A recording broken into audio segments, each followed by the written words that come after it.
Antes, mais uma vez, de começar com o conteúdo dessa primeira exposição, e vocês vão ver que essa parte expositiva, sobretudo no começo, é um pouco mais formal, mas logo vocês migram para a simulação e aí há um relaxamento natural, fica uma situação mais dinâmica e fica bastante divertido, né? O curso vamos dizer, é informal no sentido dos procedimentos, a gente não tem a preocupação com a formalidade aqui. Então, a ideia é que seja, além de um curso bastante informativo e educativo, ser, obviamente, também um prazer participar desse curso. São três módulos, um curso de capacitação, como vocês verem o conteúdo, elementos, principais elementos, técnicas de barganha, cultura, 2 níveis e POM, que é o modelo de Harvard, né? Esse POM, esse modelo de Harvard, é uma derivação do próprio curso oferecido de Harvard. Nosso curso é muito inspirado neles, o conteúdo é muito similar, eles têm um curso enxuto também, com a diferença, evidentemente, que é o preço, né? Quer dizer, o preço de Harvard é bastante mais salgado, mas quem tiver aí $3.000 disponíveis, aqui é R$300, lá é $300.000. Claro que a marca Harvard é importante, mas é uma possibilidade também de fazer cursos curtos em Harvard nessa área de negociações, que é a instituição mais conhecida, a gente vai falar sobre isso. Então, esse é o conteúdo do curso de capacitação. O curso intermediário, ele tem um foco mais quantitativo, ou seja, a gente vai explorar as ferramentas quantitativas para se pensar a negociação. Então, veja que vocês têm uma parte qualitativa no capacitação, qualitativa no capacitação, quantitativa no intermediário, volta ao qualitativo no avançado, e a ideia é que vocês tenham realmente ferramentas, sejam elas quali ou quanti, para se transformarem em negociadores melhores, né? Ou seja, tem uma visão de conjunto sobre quais são as técnicas e as ferramentas aplicadas à tomada de decisão e à condução das negociações internacionais. E nesse sentido intermediário, a gente tem o valor esperado, análise de risco, modelo de partilha, de divisão, que é importante para a solução de controvérsias e resolução de conflitos, e teremos um conjunto de listas de exercícios e simulações no intermediário. Então, é um perfil um pouco diferente do capacitação, na medida em que o foco é mais exercícios para treinar as técnicas aprendidas relacionados ao tema quantitativo aplicado a negociações internacionais. A gente tirou esse quantitativo do capacitação, algumas pessoas tinham uma certa fobia por métodos quantitativos, mas quem participa desse curso logo vê que é bastante simples e bastante útil para a aplicação em termos de negociações, né, negociações internacionais. O terceiro módulo é o avançado, que é composto fundamentalmente por mediação e resolução de conflitos, teoria de coalizões e liderança em negociações. Esse modo de modelos de decisão em situação de incerteza, ele foi puxado para o intermediário. E aí vocês participarão, quem tiver a possibilidade de percorrer a semana inteira, de simulações multilaterais, que são simulações com mais de 2 atores das negociações. Quando a gente fala atores, se referem a pessoas, a empresa, a países, né, instituições.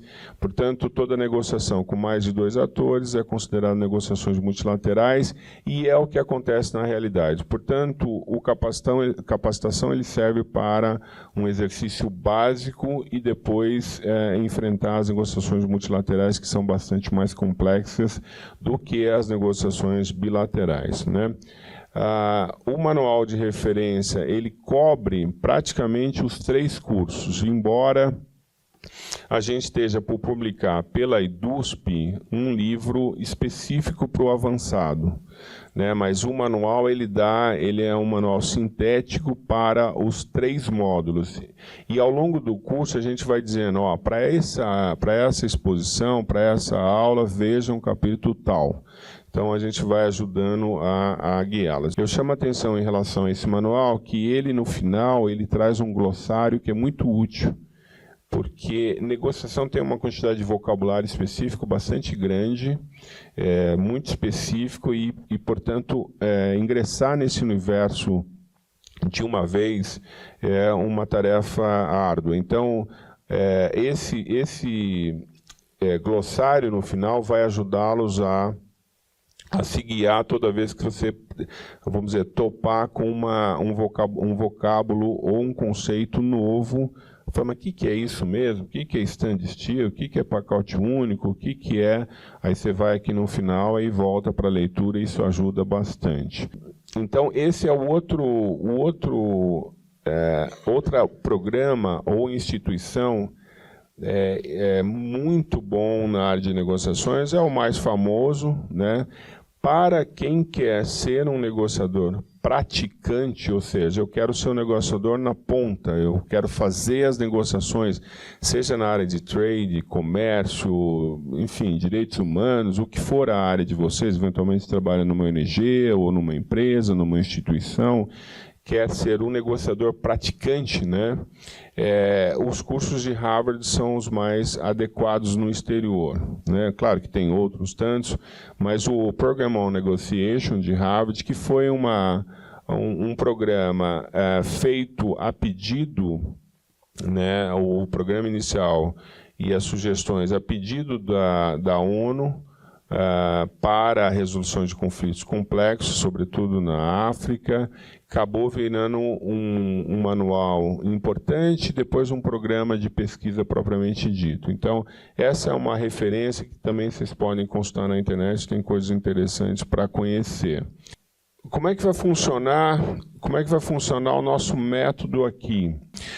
O método a ênfase individual. O que significa a ênfase individual? Significa que não é um treinamento, por exemplo, para uma equipe ou para uma instituição, mas vocês, a partir de agora, a partir desse momento, se enxerguem como negociadores, né? Então, a ideia é que vocês digam, bom, eu sou um negociador profissional. E, de fato, nós somos negociadores profissionais, porque esse é, efetivamente, o instrumento que a gente tem de trabalho para conseguir aprovar projetos, aprovar planos de trabalho. A gente depende de negociação o tempo inteiro, seja no âmbito pessoal, seja no âmbito profissional. Então, a ideia é que vocês dizem, a partir de agora, eu sou um negociador profissional. O que eu tenho que fazer para negociar melhor? Qual é o planejamento? Como é que eu implemento isso? Quais são as técnicas que eu devo usar?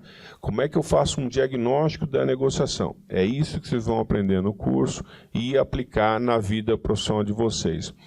Tem gente que diz, mas eu não vou ser um negociador de ponta, eu vou ser um analista das negociações. Então, você fazer análise, seja análise acadêmica, seja jornalística, e assim sucessivamente.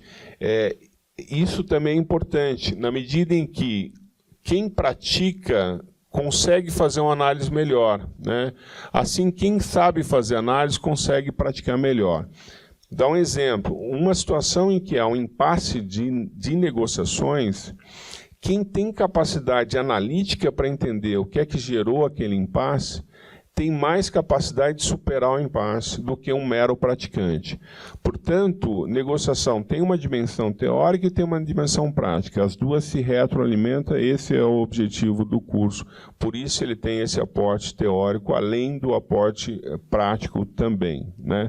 Não dá para simplesmente falar, só quero praticar, mas se você não consegue entender a complexidade da negociação, você não consegue praticar de maneira eficiente. Então, esse é o sentido do curso. Por que esse curso vamos dizer, esse aporte conceitual e teórico é importante? A gente tem algumas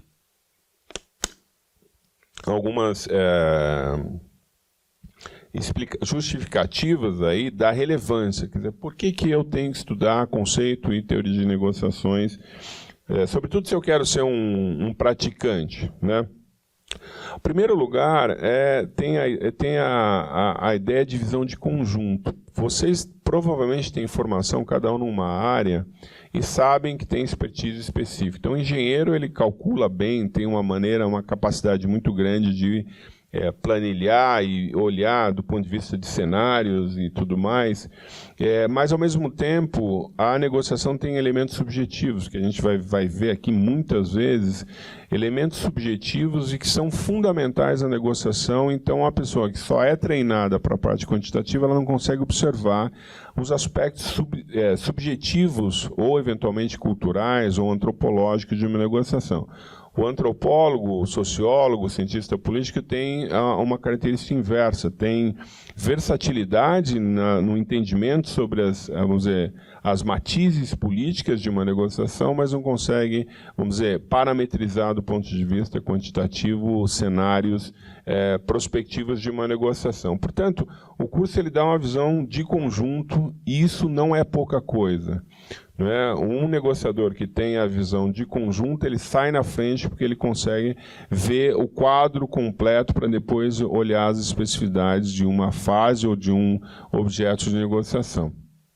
Segundo, negociação internacional é mais complexa do que uma negociação nacional, né? O motivo é óbvio, né? A gente está lidando com culturas diferentes e valores e regulamentações diferentes, né? O ordenamento jurídico é diferente, portanto é mais complexo do que uma negociação nacional. Algumas técnicas específicas que são aprendizados e que, se implementado, dão efeito imediato. Então, quer dizer, um negociador que tem ali um nível 6, 7, né, de performance de negociação, com a aplicação da técnica, ele pode subir 2, 3 pontos. Então, é simples a aplicação das técnicas, já pode ajudar muito. E terceiro, o vocabulário, né? O vocabulário é uma dimensão importante das negociações, porque negociação, inclusive a Maria Helena Tacnardi fez há uns 15 anos um artigo na Gazeta Mercantil dizendo o seguinte: negociador é uma nova profissão. E, de fato, a negociação tem virado uma nova profissão e, ao ser uma nova profissão, ela adquire um vocabulário específico do campo, que nem a medicina, o direito, a engenharia, são linguagens muito específicas. Negociação é assim. Então, conhecer o vocabulário dá vantagem comparativa para os negociadores. Em negociação isso acontece. Então, se você entra numa negociação internacional, senta na mesa e você diz o seguinte: olha, nós vamos negociar com base em que metodologia? Vai ser cláusula de standstill? Vai ser vamos aplicar um early harvest aqui? O que vai ser? Se você olha e dá a sensação de que você não está entendendo o que ele está falando, ele vai dizer, bom, essa pessoa não é negociador, né? Então, se elas não conhecem o vocabulário, às vezes quando o vocabulário é definido, né, por exemplo, isso que eu falei, early harvest é simplesmente uma colheita breve, a gente vai falar sobre isso no curso, mas simplesmente o fato de você usar a expressão e o profissional não saber, falar, essa pessoa não é do ramo, portanto a gente tem uma vantagem competitiva em cima dela. Podemos aplicar alguma coisa de forma, vamos dizer, usar essa falta de informação ao nosso favor. Então o vocabulário distingue um negociador profissional do negociador amador ou não negociador, né?